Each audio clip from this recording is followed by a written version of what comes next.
A Federação Espírita do Paraná apresenta Sueli Calda e Schubert, na 14ª Conferência Estadual Espírita.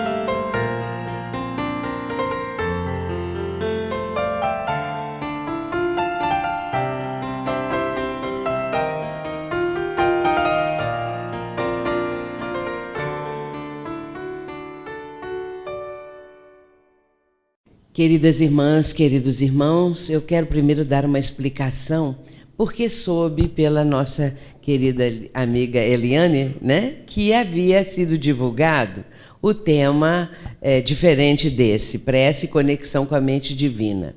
Só que como as palestras estão sendo filmadas para que depois sejam feitos os DVDs, eu fiz essa palestra na segunda-feira.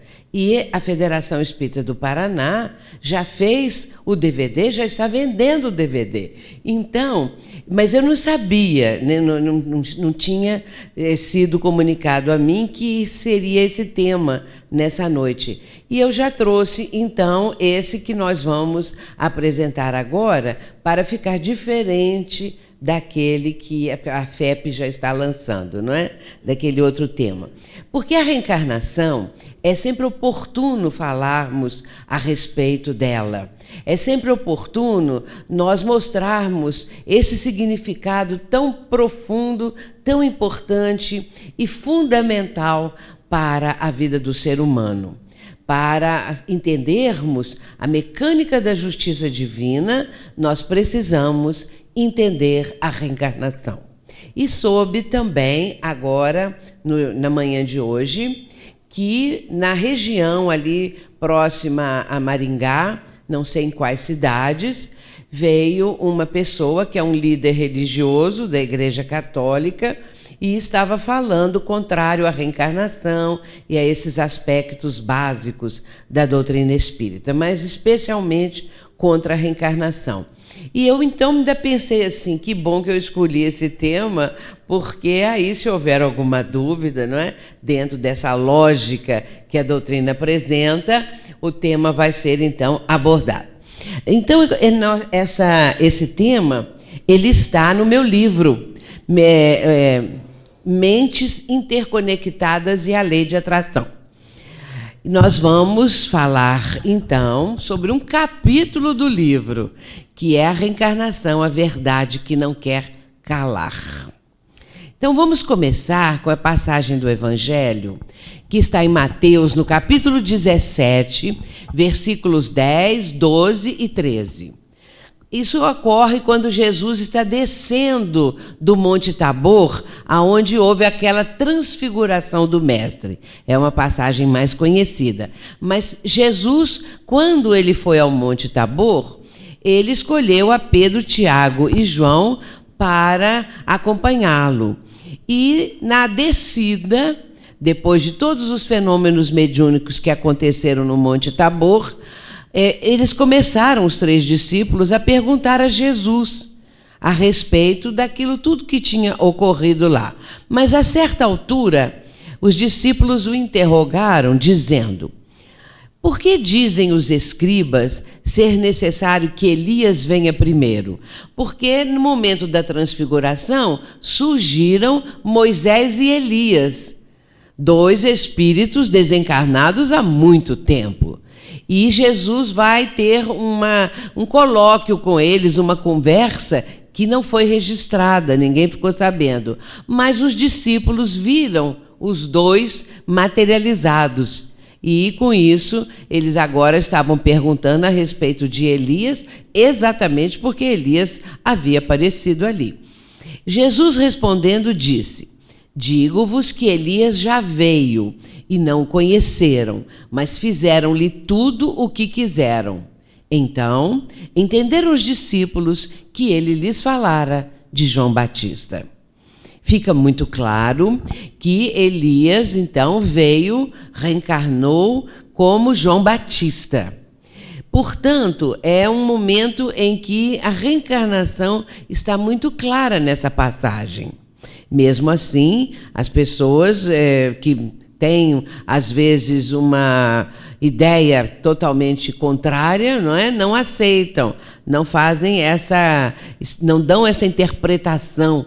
E, com isto, negam aquilo que é tão claro e que realmente faz jus à mecânica da justiça divina. Mas vejamos o que o Livro dos Espíritos vai nos falar a esse respeito. A questão 167. Kardec faz a seguinte pergunta à falange dos espíritos superiores, né, do Espírito de Verdade. Qual a finalidade da reencarnação? E os espíritos têm uma resposta sucinta. Expiação, melhoramento progressivo da humanidade. Sem isso, onde estaria a justiça? É bem pequena a resposta, mas é bem profunda também, porque já está sendo dito ali que grande parte das pessoas, dos espíritos que reencarnam, grande parte dessas reencarnações são para a expiação de faltas do passado.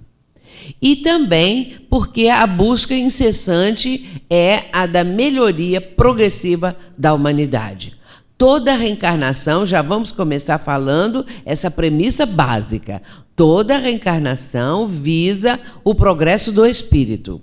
Portanto, aquelas criaturas, aquelas pessoas que nós vemos aí praticando essa violência contra o próximo, torturadores, homens-bombas, terroristas, criminosos, enfim, os que promovem a violência, mesmo estes, e não poderia ser de outra forma, também a reencarnação dessas criaturas visa o progresso espiritual. Só que, no uso do livre-arbítrio, essas pessoas podem não enveredar por um caminho melhor. Ainda trazem do passado um atavismo muito forte que está predominando na existência atual.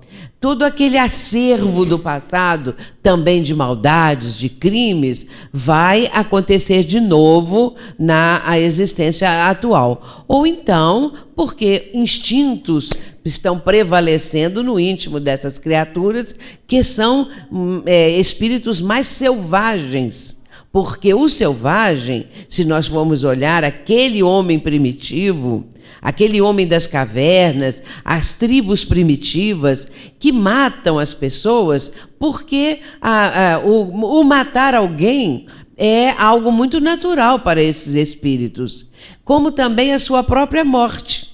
E isso nós vemos em muitos desses criminosos que não têm assim, a menor preocupação, a menor ideia a respeito de que poderiam também ser assassinados ou ser executados, mortos, afinal de contas, porque estão nessa vivência da violência. Portanto, estes espíritos estão num patamar evolutivo ainda bastante inferior. Mas também eles terão oportunidades de crescimento, de melhoria, quando for a época, quando for o momento. Então, a justiça divina alcança a todas as criaturas. A outra pergunta que Allan Kardec vai fazer é a 175, letra A. Kardec diz assim: não se seria mais feliz permanecendo na condição de espírito? Quer dizer, se o espírito, estando ainda no mundo espiritual, não precisando reencarnar, ele não ficaria mais feliz para não ter que vir aqui enfrentar as vicissitudes terrenas? A resposta: não. Estacionar-se-ia e o que se quer é avançar para Deus. O ficar no plano espiritual sem passar pelos testes que o corpo físico proporciona seria um estacionamento. Só através dessa vivência que hoje nós também estamos desfrutando, não é, desse momento aqui na Terra, é que o espírito consegue ir aos poucos fixando no seu mundo íntimo aprendizados novos, experiências enriquecedoras. Tudo isso vai sendo somado, vai acontecendo com naturalidade na vida de cada ser humano. E dependendo do uso do livre-arbítrio que a pessoa fizer, as opções que ela vai tomar na sua trajetória evolutiva, é claro que ela pode ou ficar estagnada, parada, ela não progride nada, se mantém num certo patamar, ou conseguir progredir. Andar para trás, não. Nenhum espírito retrocede, retroage. Todos terão oportunidade de crescimento ou ficarão estacionários dentro de um nível espiritual que lhes é próprio. Portanto, o projeto é exatamente avançar para Deus, progredir sempre. É um determinismo das leis divinas, esse processo evolutivo que abarca toda a humanidade. Aqui nós trazemos a palavra de Leon Denis, essa foto é dele, é um trecho do livro O Problema do Ser, do Destino e da Dor. Vejamos como ele explica essa construção da alma, do espírito, não é? A alma não é feita de uma só vez. A si mesma se faz, se constrói. Potencialidades, qualidades, aquisições morais e espirituais não se perdem, capitalizam-se, aumentam de século para século. Considerada a esta luz, a marcha da humanidade reveste aspecto grandioso. Vamos pensar um pouquinho a respeito disso, porque nós temos que alargar os nossos horizontes mentais. Nós temos que pensar alguma coisa muito maior do que esta vida terrena. Às vezes a gente ouve alguém dizer assim, só se vive uma vez, então vamos aproveitar a vida. Mas, hoje em dia, o número de pessoas que pensa dessa maneira está diminuindo cada vez mais, porque a lógica, o raciocínio, o avanço intelectual e o avanço moral das criaturas vai dando uma noção de que não é possível viver-se uma única vida. As próprias pessoas vão raciocinando. E aqui está Leon Denis mostrando que o progresso espiritual, essa evolução do ser humano, do espírito imortal, é obra dele mesmo. É o próprio espírito que vai construir a si mesmo. Não é o outro, não é um espírito protetor, não é nada disso. Não é Jesus que veio aqui para tomar sobre os seus ombros todos os pecados do mundo? De jeito nenhum. Porque seria muito fácil depositar em Jesus tudo de errado que existe na humanidade e Jesus é que aguentaria essa carga pesadíssima. E as pessoas ficariam, então, vivendo da maneira que achassem melhor, a seu bel prazer. Mas aqui está sendo mostrado que a alma não se consegue. Quando fala alma, nós já sabemos que é espírito, não é? Alma, quando Kardec usa alma, ele está falando do espírito reencarnado, não é? Encarnado no plano terreno.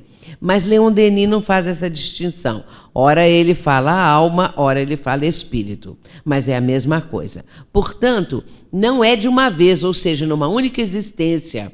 E ela própria vai se construindo através de acúmulo de experiências que cada vida terrena proporciona. Por isso é que ele diz, potencialidades, qualidades, aquisições morais e espirituais não se perdem. Isso aqui que ele está falando e que eu acabo de mencionar são atributos que todo ser humano apresenta. Então, cada um de nós tem potencialidades incríveis. É que muitas delas não são utilizadas, acionadas neste momento atual. A pessoa, às vezes, ela vai apenas desenvolver uma certa potencialidade ou algumas potencialidades, mas ela sabe que ela tem outros recursos que ela poderia desenvolver e que a vida não proporciona. Às vezes a pessoa está numa profissão, num tipo de experiência, de vivência, mas gostaria, por exemplo, de ser uma pessoa, um musicista. gostaria de ser um escultor, qualquer coisa assim, gostaria de ser médico e não cursou medicina, não teve oportunidade, alguma coisa fez que a vida dele fosse para o outro lado, porque a pessoa necessita daquela experiência atual. É claro que ela pode, no uso do seu livre-arbítrio, se esforçar bastante e chegar a conquistar aquilo que ela deseja, o seu maior sonho, o seu maior anseio. Aquisições morais, qualidades, não é? Tudo isso, conforme diz Leon Denis, não fica perdido, não. Pelo contrário, nós vamos capitalizando. Olha que coisa bonita. Então, cada espírito já tem um capital que foi construindo, que foi amealhando, que foi conquistando. Nosso capital. Uns têm um capital mais, vamos dizer, mais farto, melhor, outros têm um capital menor, mas todos nós vamos conseguindo aumentar isso desde que nossas opções nos encaminhem para esse tipo de conduta, para esse tipo de atitude. Agora, aumentam de século para século. À medida que o ser vem à Terra de novo, reencarna, tudo aquilo que já faz parte do seu capital espiritual, ele traz como tendências, como motivações para a vida, situações que a pessoa sente, que ela sabe alguma coisa, que ela tem condições para fazer isso ou para fazer aquilo. E quanto mais nos dias de hoje, que nós vemos as crianças com uma inteligência fora do comum. As crianças são inteligentíssimas nos dias de hoje, não é? Mostrando o quê? Que os espíritos vieram preparados para essa nossa época. 50 anos atrás, os espíritos que estavam voltando, reencarnando, as crianças que nasciam, claro que não tinham o cabedal de conhecimento das crianças de hoje, que são espíritos já preparados, que são espíritos que já têm esse capital de conhecimentos fantásticos, né? Esse cabedal. Considerada sob esta luz, não é? Sob esta luz, a marcha da humanidade reveste um aspecto grandioso. E, de repente, meus irmãos, a nossa mente vai se abrindo. Os horizontes mentais vão se alargando, se aprofundando, porque a doutrina faz isso em cada um de nós, não é? É importantíssimo que nós consigamos essas aberturas mentais, porque são exatamente elas que nos fazem progredir. Se ficarmos tolhidos, limitados, com a mente engessada em determinadas situações, nós não vamos conseguir este progresso tão importante para o espírito imortal. Joana de Ângeles, a mentora de Divaldo Franco, num dos seus livros, Momentos de Consciência, no capítulo 10, ela vai falar da seguinte maneira: a reencarnação é instrumento do progresso do ser espiritual. Longe de ser uma punição, a dádiva do renascimento corporal é bênção do amor, auxiliando o espírito a desenvolver os recursos que lhe jazem latentes.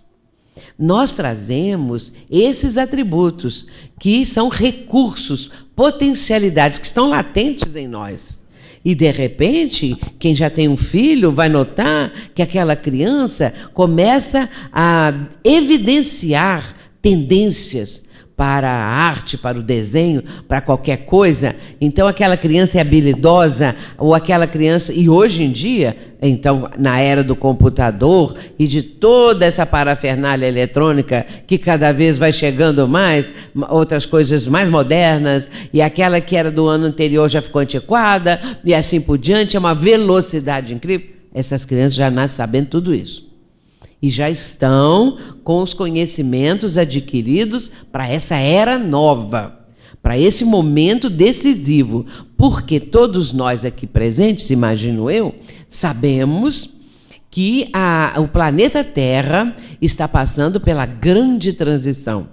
É uma grande transição planetária, que, aliás, é o tema da conferência, que vai começar amanhã, sexta-feira, não é? Vai até domingo. E essa transição, ela ocorre, não é porque os espíritas estão falando ou só para os espíritas, é mundial, não é? Então, é uma coisa que está acontecendo porque o planeta necessita passar por esta fase. É a fase do progresso, E esse progresso ele vai acontecendo de formas as mais diversas. Pode haver, por exemplo, alguma coisa relacionada com a lei da destruição. No Livro dos Espíritos, nós vamos encontrar a lei de conservação e a lei de destruição. Às vezes, certas regiões que nós ouvimos falar no passado ficaram em escombros. Pode-se dizer assim, civilizações antigas e tudo mais. Mas ali houve um novo nascimento, um renascimento, porque daqueles escombros surge o progresso. E é tudo assim na vida. Portanto, pode acontecer a esses aspectos, mas sempre para que haja o progresso, para que não se fique estagnado. Então, a humanidade está passando por essa fase. O planeta, a humanidade, e é uma fase decisiva. As pessoas que já estão conscientes disso, estas devem realmente se preparar, que nós vamos falar isso ainda no transcurso da nossa conversa. Mas ela está dizendo aqui, a Joana de Ângeles, que a reencarnação é instrumento do progresso, longe de ser uma punição. A reencarnação não é um castigo de Deus, como também a dor não é um castigo de Deus. A dor não tem uma característica punitiva, e sim educativa. Se nós optássemos pelo amor, pela solidariedade, por tudo isso que faz parte e que deflui do amor, nós não necessitaríamos da dor. A dor vem porque nós infringimos as leis divinas. Na questão 614 do Livro dos Espíritos, nós vamos encontrar uma pergunta que Allan Kardec faz, abrindo a terceira parte das leis morais. A primeira pergunta das leis morais, que é 614, Kardec indaga da seguinte maneira: o que significa a lei natural? E os espíritos respondem: a lei natural é a lei divina. E o homem só é infeliz quando dela se afasta. Por que nós sofremos? Porque somos infelizes muitas vezes, não é? Porque passamos por essas vicissitudes todas? Porque nos afastamos da lei divina. E a resposta da lei, ela vem. Não é Deus que fica lá de cima olhando como cada ser, cada um de seus filhos está se conduzindo. Não é Deus que fica dando nota baixa, nota alta para cada um de nós. Mas sim, Deus instituiu as leis universais. Existem as leis absolutamente perfeitas que regem todo o universo. E estas leis, se a pessoa infringe uma delas, é claro que vai ter a resposta da lei, que é uma delas é a lei de ação e reação. Toda ação provoca uma reação. E Jesus já disse isso quando falou que a cada um segundo as suas obras. Não adianta querer fugir disso. O que nós plantamos, colheremos. E a semeadura é livre. Nós podemos semear do jeito que quisermos, plantar tudo, mas depois nós vamos colher. E aí é a obra que nós plantamos é que vem para nós e vamos nos defrontar com ela. Portanto, todas as dificuldades, as lutas, os sofrimentos são de nossa própria autoria. É claro que nós não gostamos de dizer isso. No meio espírita, por exemplo, às vezes as pessoas preferem dizer que aconteceu alguma coisa, um aborrecimento, uma briga, ou uma queda, ou uma dor, qualquer coisa. Foram os espíritos. Isso tudo são os obsessores. E as pessoas jogam para os obsessores aquilo que elas próprias engendraram, arquitetaram para elas mesmas de uma maneira inconsciente, é claro, mas vão fazendo de uma forma muito impensada, não é? E aí com isso o resultado vem. Lei de ação e reação, ou causa e efeito, não é? Muito bem. A dor tem uma função educativa. Se nós não preferirmos o amor, nós vamos ter a dor. Ela chega porque é aquele aguilhão, como diz o apóstolo Paulo, né? Ele fala que tem um espinho na carne para impulsionar. E isso cada um de nós tem muitas vezes. Um aguilhão que nos empurra para frente, para nós não ficarmos ou marcando passo ou vivenciando alguma coisa negativa durante tempos e tempos. E aqui ela menciona que, sendo a reencarnação uma dádiva, não é? É uma bênção do amor divino que nos concede essa oportunidade e que vai auxiliar o espírito a desenvolver tudo que ele traz dentro de si, todas as suas potencialidades. Agora, por que reencarnar? Agora é hora de perguntar isso e de começar mesmo a refletir nesses aspectos. Por que a pessoa vai reencarnar, o espírito, né? Então, nós colocamos aqui, para continuar o que começou. Alguma coisa que a pessoa está fazendo aqui, fez no plano físico, desencarna e não deu continuidade. Pode ser no campo das artes, no campo da ciência, no campo da religião. E o espírito volta e retoma aquela trajetória. Ou consertar o que destruiu. Muitas vezes o espírito, a pessoa, destrói as coisas. Destrói emoções dos outros, sentimentos, afetos, como destrói esperanças e tudo mais. Então tem que vir consertar, não é? Transformar o ódio em amor. Se cultivava o ódio em relação a pessoas, ele vai voltar para que esse ódio possa se modificar. E que ele comece a se harmonizar com a criatura, não é?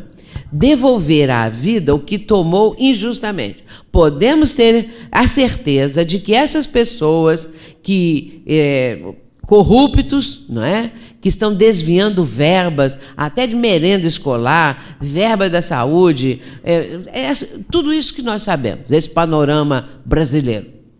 Ou aquele outro mundial também, porque lá fora também existe muitas dessas coisas. Estes vão voltar para devolver à vida o que tomou injustamente.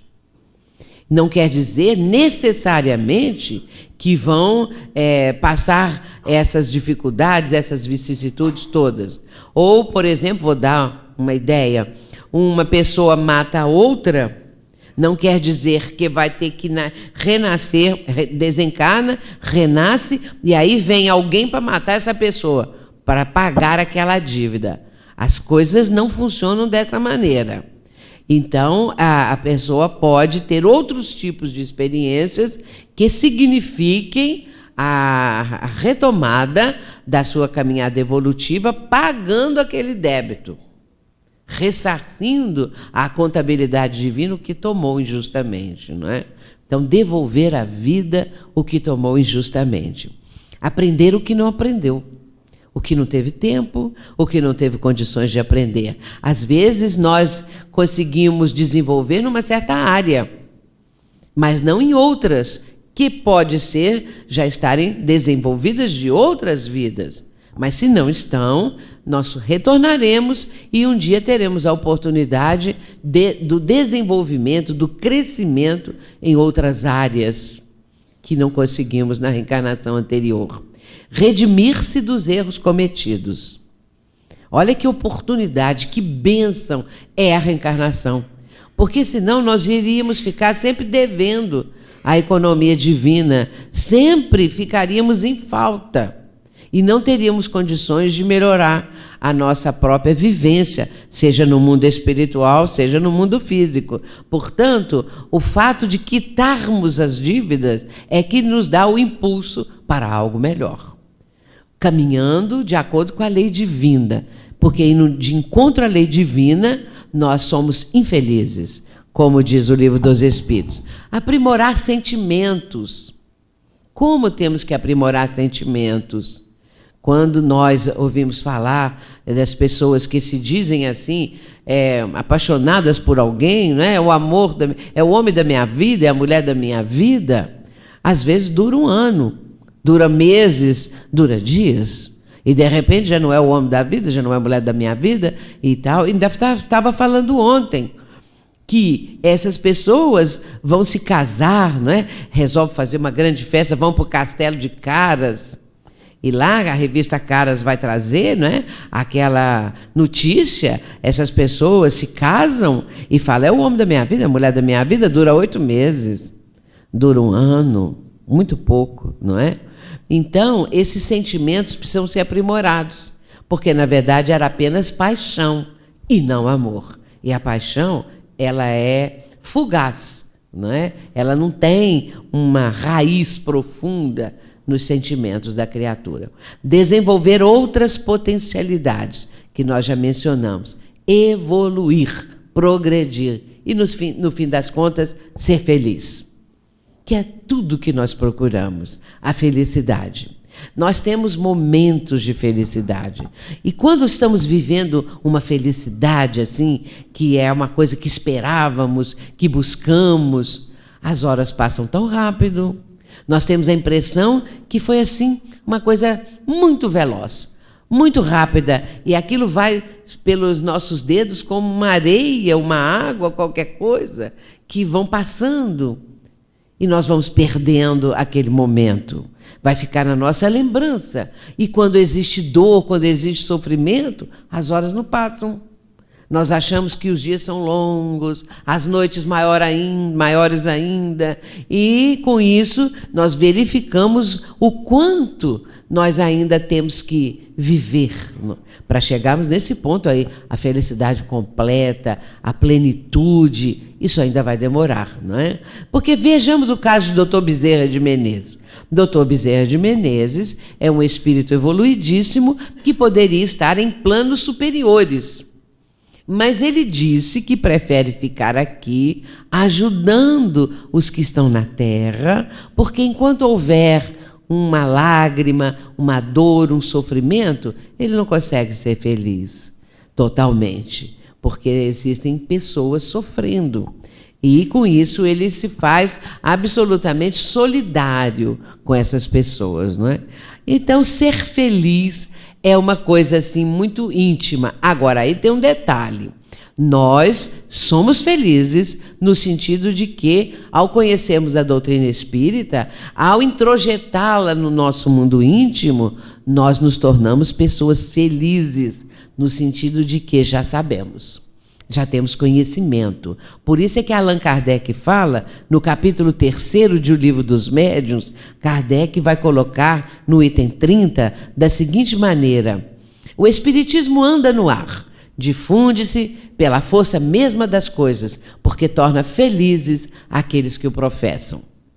Realmente, nós somos felizes por esse conhecimento, por esta explicação tão assim lógica que a doutrina passa para nós de todos os aspectos, de todas as situações humanas, de tudo aquilo que o espírito precisa saber. Nós já tivemos existências, todos nós, em meios muito diversos. Eu vou ler aqui o trecho de uma mensagem de um espírito chamado Militão Pacheco, psicografia de Chico Xavier. Então, nós já tivemos provas da pobreza e da riqueza, para aprendermos a obedecer e a mandar. Aliás, a mensagem do Militão Pacheco veio depois. Isso aqui são algumas considerações iniciais, para chegarmos na mensagem. Então, nós já passamos por provas de pobreza e de riqueza. Mas também já tivemos em situação em que deveríamos aprender a obedecer e também a mandar, porque é preciso aprender a mandar. Tem pessoas que são verdadeiros tiranos, acham que mandar em alguma coisa, dirigir alguma coisa, é ser tirano, ser intolerante, ser exigente, maltratar as pessoas. Você conhece o sentimento da pessoa pela forma como ela trata o subalterno. Como a pessoa trata aqueles que ela imagina que lhe estão abaixo, que lhe são inferiores. Então, ela imagina isso e trata essas pessoas de maneira totalmente diferente, como a que ela trata aquele que é rico, aquele que tem poder, aquele que tem fama, é totalmente diferente. Portanto, aprender a mandar também é algo muito necessário para nós não sermos aquelas pessoas que estão tiranizando o próximo, né? E vai chegar a hora que nós vamos ter que aprender a obedecer. Isso é uma realidade. Nós já passamos por vidas obscuras, anônimas, de trabalhos e de privações. Já estivemos em situações de abastança, de fartura, não é? Mas tivemos situações de privações. Já vivemos no poder e tivemos experiências de nos tornarmos famosos. Então, a pobreza já veio à nossa porta, mas também a riqueza, a fama, a nobreza, não é? Já fomos nobres e já vivemos em meio à cultura ou não, em contato com a arte, com a beleza, etc. E é no encadeamento dessas vidas que se constrói a obra grandiosa do aperfeiçoamento espiritual. No meio espírita, as pessoas têm também uma ideia bastante distorcida dessa questão de diferenças de vida, não é? De experiências que nós já tivemos. É muito comum as pessoas dizerem que foram faraó, rainha, da nobreza, riquíssimos, maravilhosos. Ninguém vai dizer assim que foi um lixeiro, um pedreiro, uma pessoa que aparentemente está num nível social inferior. Nós nunca admitimos que fomos isso ou aquilo. Nós sempre queremos dizer, já fui da riqueza, eu já fui da nobreza lá em Paris, não é? Naquela época, Paris, a cidade de luz, ou então lá no Egito, no meio dos faraós, aquela coisa toda e tal. Bom, eu fui riquíssima, a pessoa diz. Eu tinha tudo, eu era da nobreza, fui rainha. E agora? Bom, agora eu estou contando os centavos. Agora eu tenho que fazer empréstimo, eu tenho que ficar cuidando do meu cartão, aquela coisa toda. Então o que adianta você falar que você foi rainha, que você foi isso, que você foi aquilo, se hoje você está aí nessa situação, muitas vezes de penúria e tudo mais. O importante é aproveitar o agora, aproveitar bem, tirar disso tudo as lições preciosas que a vida nos apresenta.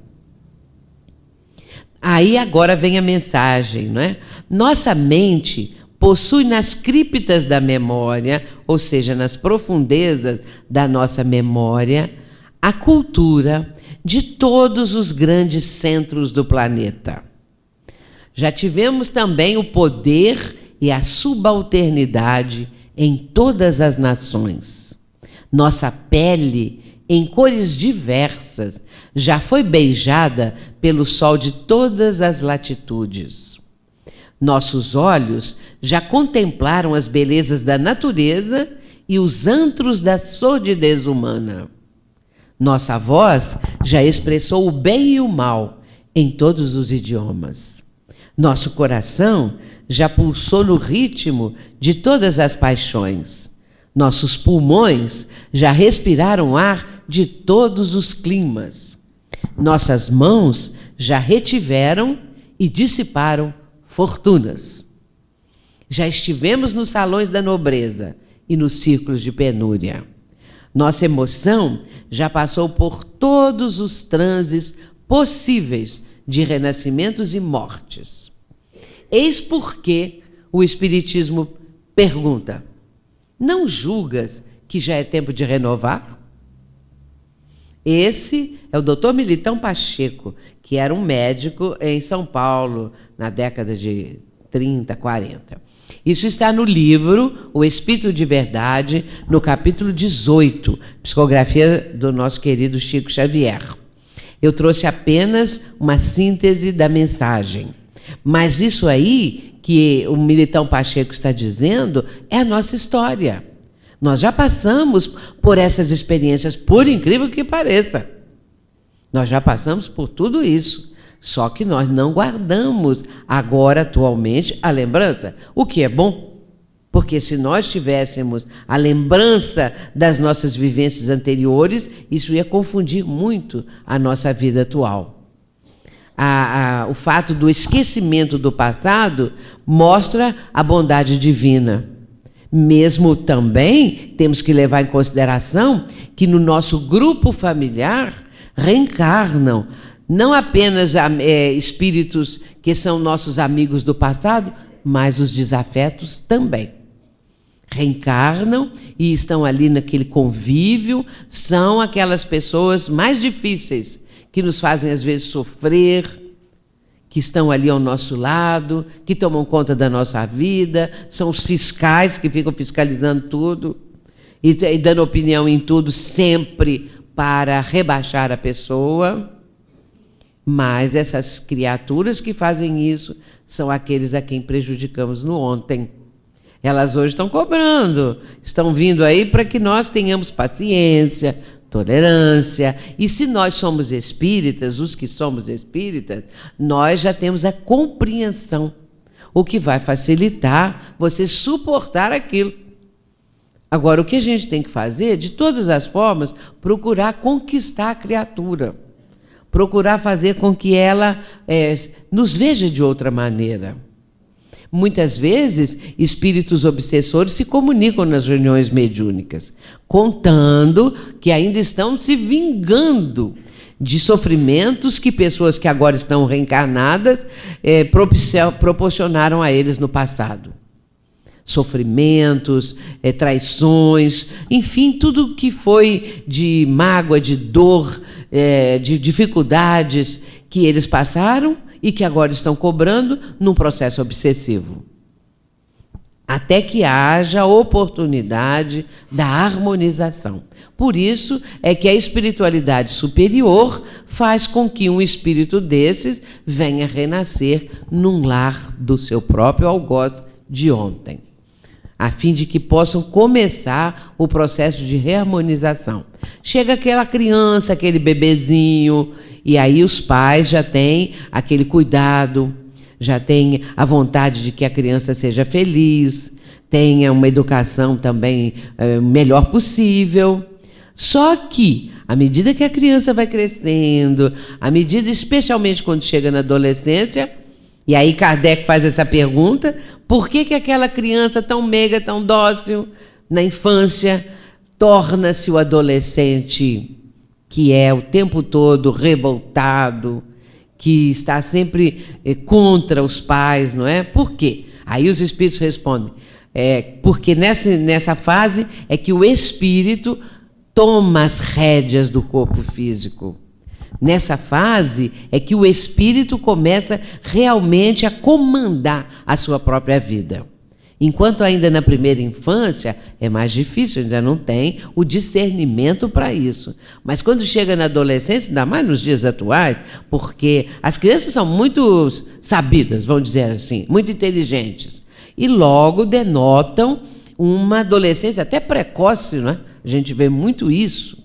Mas aqueles que são educados, que são orientados pelos pais, não precisa dizer que seja só no espiritismo, seja numa religião, qualquer que seja, mas contanto que essa criança seja orientada para orar, para fazer o bem, para ser uma criatura honesta. Isso é importantíssimo, seja em que religião for.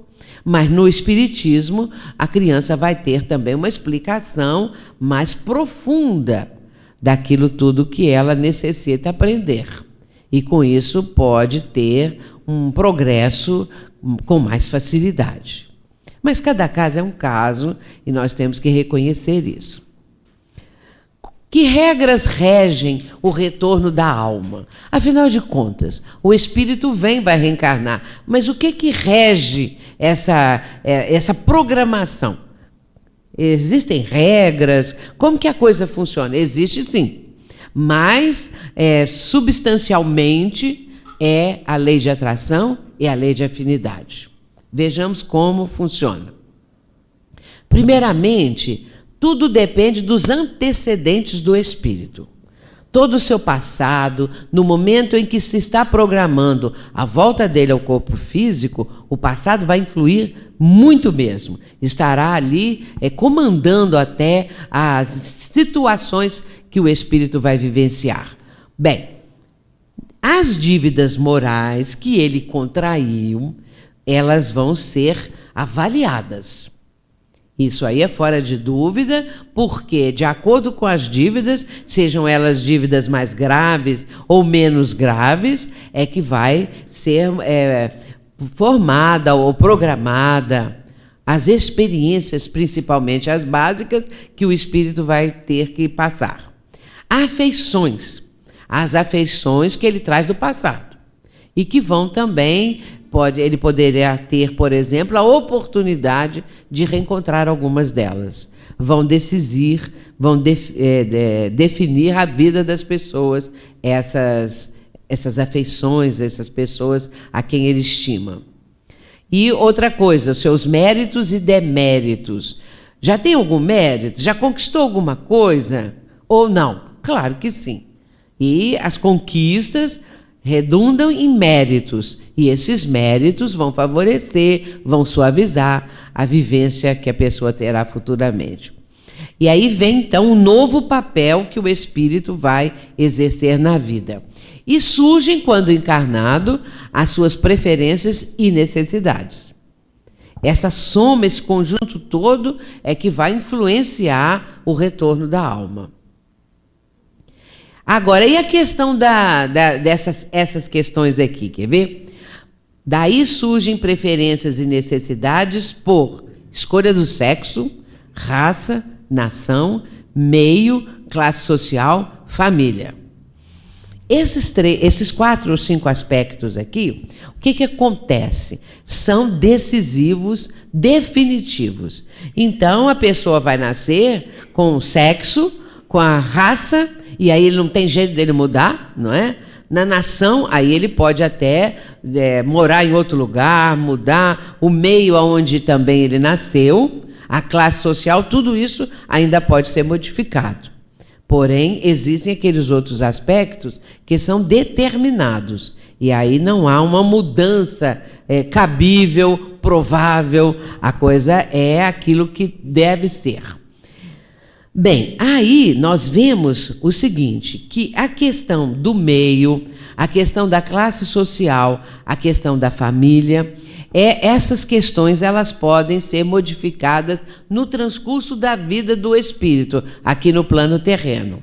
Porém, existem algumas coisas que vão predominar nas escolhas dele, que são as tendências, são os méritos e deméritos do passado, tudo isso que nós mencionamos aqui. Isso influi na decisão do espírito quando ele já está reencarnado. E, a partir daí, ele vai fazer escolhas, vai fazer opções. Ele pode mudar de país, não é? De acordo com aquilo que ele preferir, que ele se esforçar, ele pode conseguir. Se ele nasceu num meio adverso, e aí eu lembro de Emmanuel.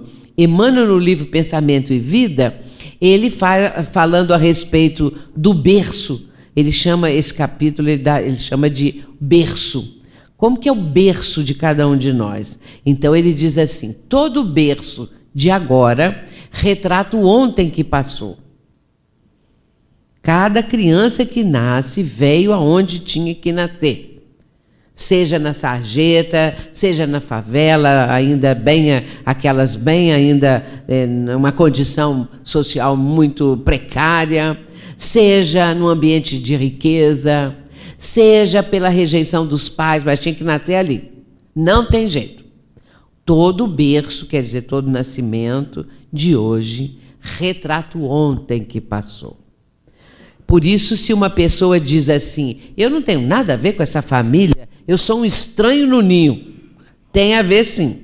Nasceu ali, não foi por acaso. Pode mudar, pode ir para longe, pode nunca mais voltar, mas o começo tinha que ser ali.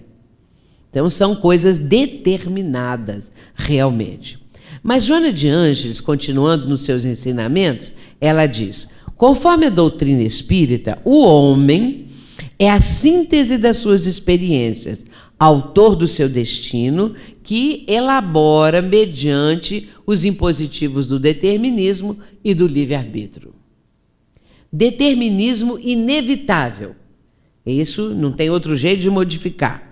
Nascimento, morte, reencarnação.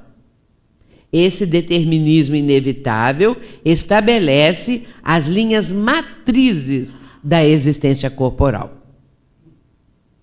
Esses 3 aspectos aqui não tem outro jeito. Ninguém pode mudar: o nascimento, a morte e a própria reencarnação. É bom nós sabermos disso, não é? Porque nos dá uma compreensão maior acerca dessas situações que às vezes a pessoa se revolta. Por que fulano morreu tão cedo? Ou por que nasceu essa criança desse jeito? Por que eu reencarnei agora? E se na reencarnação não devia existir? Essas revoltas que as pessoas têm, né? Que não acreditam na evolução, no progresso e tudo mais. Vamos ver fatores que programam o renascimento, e isso mostra, quando o espírito está prestes a reencarnar, os cuidados da espiritualidade para aquilo que ele vai enfrentar na vida. Esses fatores, então, resultam dos atos e pensamentos das existências anteriores. Nós estamos aprofundando, aliás, ela, não é? O que disse no slide anterior. Ser feliz ou desventurado depende do livre-arbítrio pessoal. A vida, diz ela, nos acontecimentos de cada dia, de cada instante, se encadeiam, eles estão sempre encadeados incessantemente.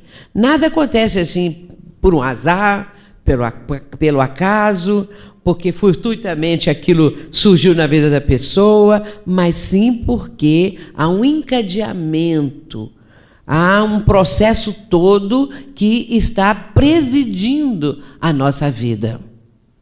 Mesmo que a pessoa busque variar, fugir de determinadas situações, mas o que ela não sabe é que aquilo por detrás tem um porquê, um motivo e um encadeamento. Como e quando agir libera o espírito do sofrimento ou agrilhoa-o nas suas tenazes. Como a pessoa vai escolher, não é? Como ela vai agir, que atitude ela vai tomar, ou ela fica livre do seu passado, com novas conquistas, ou ela vai ficar algemada ainda mais a tudo aquilo que cometeu anteriormente. Isso está no livro Plenitude, de Joana de Ângeles. Nós estamos caminhando para o nosso final, lembrando aqui a pergunta de Allan Kardec. Qual o objetivo da encarnação dos espíritos? Afinal de contas, qual o objetivo? Resposta. Isso está no Livro dos Espíritos. Deus lhes impõe a encarnação com o fim de fazê-los chegá-lo à perfeição. Para uns é expiação, para outros missão. Mas para alcançarem essa perfeição, é necessário, tem que sofrer todas as vicissitudes da existência corporal. Nisto é que consiste a expiação. Porque há um conjunto de situações difíceis, chamadas de vicissitudes, que todo ser humano enfrenta.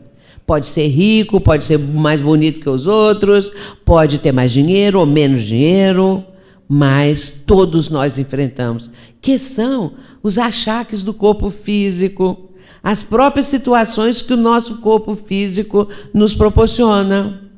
Porque o bem-estar ele pode proporcionar, o prazer ele pode proporcionar, mas ninguém vai deixar de envelhecer, de adoecer e até de morrer. Ninguém vai deixar de passar por uma circunstância adversa, né, relativa ao corpo físico, se tiver que passar. Isso não está nas nossas mãos resolver. Então, são as vicissitudes da existência corporal, que nós sofremos também, por exemplo, pelas mudanças climáticas. Nós sofremos se estivermos num local onde há uma enchente. Então, coisas da natureza que não estão no mundo íntimo da pessoa vão afetar a pessoa, porque fazem parte desse conjunto de dificuldades que a existência corporal apresenta. E quando nós começamos a pensar numa criança que nasce e que começa a sua caminhada aqui no plano terreno, tudo que ela vai enfrentar, que nós já enfrentamos, e hoje nós conseguimos controlar, porque quanta coisa nós controlamos na nossa vida, não é? E nós temos aqueles fatores que nos ajudam. Nós temos a medicina, Nós temos a medicação para que nós possamos conseguir equilibrar alguma enfermidade, alguma coisa. Se nós temos um distúrbio visual, uma coisa qualquer de visão, nós já temos hoje todas as condições para melhorar isto. As cirurgias, os transplantes e vai por aí afora, para proporcionar esse equilíbrio que nós necessitamos para viver a vida. Se nós todos estamos aqui, porque nós conseguimos chegar até aqui, mas vencendo os antecedentes todos que nós tivemos que enfrentar, para cuidando da nossa saúde, cuidando da nossa educação, cuidando da família, cuidando de tudo, conseguíssemos estar mais equilibrados para estudar, para viajar, para se distrair, para aprender cada vez mais, para estarmos aqui nesse momento. Enfim, tudo isso depende, portanto, dessa nossa busca também. Mas a misericórdia divina colocou em nossas vidas tudo isso que nos ajuda a melhorar a vida, que eu estou mencionando. E quando vemos a medicina cada vez avançando mais, não é? Trazendo contribuições cada vez melhores, quando vemos a tecnologia, o conforto que hoje nós temos, usufruímos, isso tudo são aqueles aspectos que fazem parte da nossa vida, não é? Importantíssimos, mas que a divindade proporciona. O homem das cavernas não tinha isso. O homem da Idade Média não tinha. Há 300 anos atrás as coisas eram muito diferentes, há 200, há 100. E agora, aqui estamos vivenciando situações muito mais confortáveis, muito melhores, com muito mais condições também de nos tornarmos mais cultos. Basta querer. Basta nos empenharmos, não é? Então, quando os espíritos mencionaram, e eu citei logo no início da nossa conversa dessa noite, que os espíritos voltam para expiar, não é? Expiação. Aqui, nesse momento, Allan Kardec está falando que a expiação consiste exatamente nisso, nessas dificuldades que nós enfrentamos todo dia que amanhece, quando nós levantamos do leito, nós começamos a enfrentar tudo o que nós precisamos enfrentar todos os dias. Colocar a máquina, que é o nosso corpo, em movimento. No comando da nossa mente, né? A mente comanda. E nossos sentimentos e nossas emoções, vamos viver mais 24 horas, mais um dia. E aí o dia seguinte, novamente. São experiências fantásticas. Quando nós começamos a pensar nisso, nós verificamos o quanto a misericórdia divina tem nos proporcionado. A encarnação, para finalizar, a encarnação tem ainda outra finalidade, a de pôr o espírito em condições de cumprir a sua parte na obra da criação. É dessa forma que, concorrendo para a obra geral, ele próprio se adianta. Muitas vezes, sem saber, nós estamos contribuindo com a criação. Com a vontade divina, nós estamos ajudando a obra geral da vida. E outras vezes, conscientemente, nós estamos fazendo isso. Olha que coisa bonita. Não apenas nós vivemos por nós mesmos, pelos outros e até para a criação divina. Contribuindo com pequenas parcelas, não é, da nossa condição, daquilo que nós podemos realizar, e outros de uma maneira maior, mais profunda, cada um dá o que tem, não é? Cada um vai distribuindo, fazendo, beneficiando, de acordo com o que traz como potencial. Isso está no Livro dos Espíritos, na questão 132.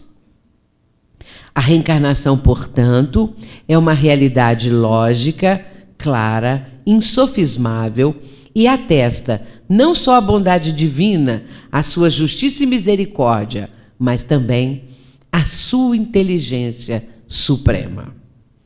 Vocês devem ter observado que nós aqui estamos terminando a nossa reflexão dessa noite, mas devem ter observado que eu não mencionei aqui a diversidade de situações que o ser humano enfrenta, não fiquei dando ênfase a essa parte.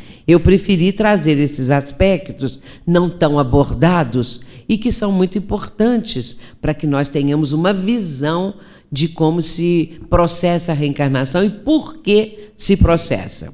Poderíamos, em outro momento, falar de um processo reencarnatório, como narra André Luiz no livro Missionários da Luz. No livro Missionários da Luz, André Luiz vai apresentar um processo reencarnatório, que é muito conhecido no meio espírita e denominado a reencarnação de Segismundo. E nesse capítulo vem os detalhes de tudo aquilo que vai acontecer para que haja a fecundação, para que o espírito seja ligado ao ovo, ao zigoto, e a partir daí, com todo o seu potencial, com todo o seu cabedal de conhecimentos do passado, com tudo, enfim, ele vai estar ali como que direcionando, vamos dizer assim, todas as transformações que são notáveis que acontecem para que um dia a criança venha à luz da vida. Também não mencionamos aqui todo o processo de mencionar, de aprofundar um pouco mais acerca das variações, das dificuldades, das múltiplas condições que o ser humano apresenta, que muitas vezes são tomadas como injustiças. Nós falamos só assim de passagem, exatamente para citarmos que existem. Porém, agora, como eu estou dando essa explicação, a fim de que cada um possa pensar também nessas outras características, nessas outras condições. O Livro dos Espíritos nos apresenta tudo isso. O Evangelho segundo o Espiritismo vai falar sobre a reencarnação, falar inclusive que a reencarnação fortalece os laços de família e vai falar da nossa parentela corporal e espiritual. Nós temos aí, meus irmãos, seminários para 2, 3 dias para falar sobre a reencarnação, porque é uma riqueza de ensinamentos que o Espiritismo transmite para nós. Mas, sobretudo, a reencarnação vai mostrar para nós essa inteligência suprema do Criador. Porque, tirando a reencarnação, Deus é injusto, Deus é cruel, Deus é parcial, Deus protege alguns e castiga a maioria. A justiça divina é perfeita, o Criador é a inteligência suprema, a perfeição suprema, e a reencarnação é uma prova inconteste de como o espírito vai ter oportunidades de evoluir e alcançar a felicidade. É o que nós desejamos a todos vocês e que nós possamos, já que temos as noções que a doutrina espírita nos proporciona, nós mesmos construirmos a nossa vida cada vez melhor, construindo o nosso eu, que somos, não é? Para que mais adiante a felicidade esteja morando dentro de nós. Muita paz, que Jesus nos abençoe. Muito obrigada.